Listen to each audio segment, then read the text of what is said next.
He was charming, he was intelligent, he was a man who could make anyone feel at ease. But behind that winning smile and soft-spoken demeanor hid one of the most terrifying predators in American history. Ted Bundy, a name that still sends chills down the spine of anyone familiar with his gruesome legacy. But how did this man, who seemed so normal, commit some of the most shocking and brutal crimes in modern history? Today we're diving deep into the chilling case of Ted Bundy. We'll explore his life, his horrifying crimes, his shocking escapes, and the dramatic trials that captivated America. This isn't just a story about a serial killer. It's a story about deception, manipulation, and evil hiding in plain sight. And the question we'll keep coming back to is, how did he fool so many people for so long? If you're into true crime and want to understand the minds of history's most notorious criminals, make sure to hit that like button, subscribe, and turn on notifications. Now let's uncover the dark truth about Ted Bundy. Chapter 1. Who was Ted Bundy? Ted Bundy was born on November 24, 1946, in Burlington, Vermont. His early life was filled with secrets. His mother, Eleanor Louise Cowell, was unmarried, a scandalous situation in 1940s America. To avoid the shame of having an illegitimate child, Bundy was raised believing his grandparents were his parents and that his mother was his sister. This deception was more than just a family secret. Some experts believe it created deep emotional confusion in Bundy that followed him into adulthood. Though Ted later discovered the truth, the emotional impact of this early betrayal may have shaped the man he became. Despite the secrets, Bundy's childhood seemed relatively ordinary on the surface. He was described as shy, introverted, but intelligent. Bundy was known for his good looks and charisma, traits he would later use to manipulate his victims and charm the public. Yet under that seemingly normal exterior, darkness was brewing. Even as a child, there were warning signs. Bundy had an early fascination with knives and exhibited strange behaviors. Some stories suggest he enjoyed peering into windows and stalking women, behaviors that hinted at the predator he would later become. But it wasn't until his college years that Bundy began to show his true, dark nature. Chapter 2. The First Signs of Darkness.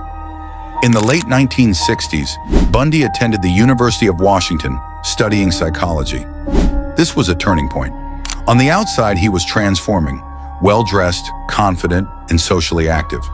But inside, a darker transformation was taking place. Bundy began dating a young woman from a wealthy family. She was everything he wanted, beautiful, educated, and sophisticated. But when she ended their relationship, it shattered him. The rejection seemed to trigger something inside Bundy. After the breakup, Bundy became obsessed. He stalked his ex-girlfriend, and some believe he began fantasizing about revenge. Around this time, he began developing an interest in violent pornography, which, according to some experts, fueled his dark desires. Was this the moment Bundy's fantasies turned to action? It's hard to say, but soon after, young women started disappearing. Chapter 3. The killing spree begins 1974, Seattle, Washington. The first known disappearance was that of Linda Ann Healy, a 21-year-old university student. She vanished from her basement bedroom. Her bed was neatly made, but her pillowcase was stained with blood. It was as if she'd been carefully taken in the night.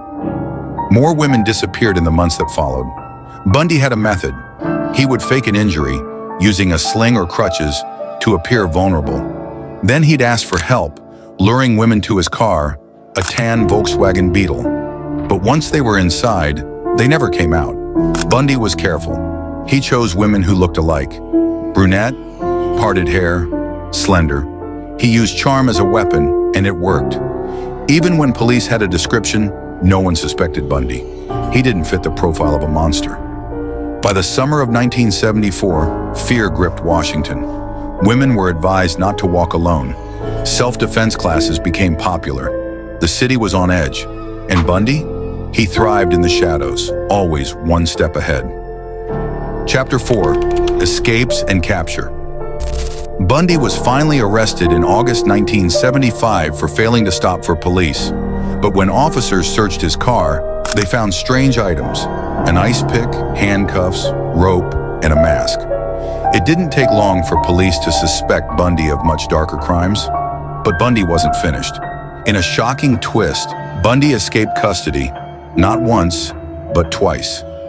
His first escape was from a courthouse library. He simply jumped from a window. The second was even more daring. He sawed a hole in his prison ceiling and vanished. During his second escape, Bundy fled to Florida, and it was here that his crimes reached their most brutal peak. Chapter 5: Final Capture and Trials. In January 1978, just weeks after his escape from prison, Ted Bundy arrived in Tallahassee, Florida. Using stolen credit cards and fake identification, he blended into the local community. But his dark urges hadn't subsided. If anything, they had grown more violent and erratic. In the early morning hours of January 15, 1978, Bundy entered the Chi Omega sorority house at Florida State University. What happened next was pure horror. In just under 15 minutes, Bundy brutally attacked 4 women as they slept. 2 of them, Lisa Levy and Margaret Bowman, were murdered. 2 others, Karen Chandler and Kathy Kleiner, were severely injured but survived. The crime scene was described as one of the most violent and shocking the investigators had ever encountered. Bundy left behind a trail of blood, terror, and destruction. But even after that, Bundy wasn't done. Just a few weeks later, he abducted and murdered 12-year-old Kimberly Leach. It was his final known crime, and it shocked the nation to its core. Bundy's evil had crossed a line, targeting an innocent child. Shortly after, Bundy was pulled over by police while driving a stolen vehicle. This time, there was no escape. Bundy was taken into custody, and authorities quickly connected him to the Florida murders. When Bundy stood trial in 1979, the entire nation watched. For the first time in American history, a murder trial was broadcast live on television. People were captivated, not just by the gruesome details of the crimes, but by Bundy himself. Here was a man who, despite being accused of horrifying acts, smiled for the cameras, joked with reporters, and acted as his own lawyer. Bundy's decision to represent himself was both bold and bizarre. Many saw it as a calculated move to manipulate the proceedings and keep control of his narrative. During the trial, Bundy cross-examined witnesses, including some of the survivors of his attacks. It was a chilling sight, Bundy questioning the very women he had tried to kill. But Bundy's charm and manipulation couldn't outmatch the evidence. Prosecutors presented forensic evidence, including bite marks found on Lisa Levy's body that matched Bundy's dental impressions. This form of evidence was groundbreaking at the time and became one of the key factors leading to his conviction. The trial was intense. Bundy used every opportunity to charm the jury, flash his famous smile, and try to appear harmless. But behind that facade, the evidence told the truth. He was found guilty of the Chi Omega murders and sentenced to death. But Bundy wasn't finished. His manipulative behavior continued as he delayed his execution through a series of appeals and legal maneuvers.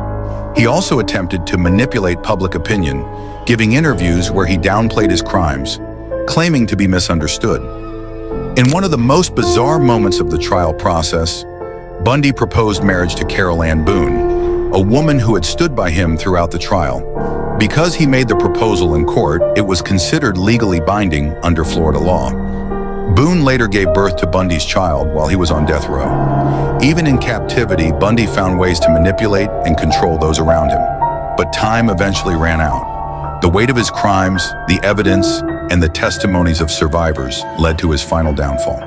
His execution date was set, and America watched as one of its most infamous serial killers prepared to face justice. Chapter 6: Execution and Legacy. On January 24, 1989, Bundy was executed. Crowds outside cheered. For many, justice had been served. But for the families of his victims, no punishment could erase the pain. Bundy's crimes led to advancements in forensic science, including bite mark analysis and better systems for tracking serial offenders.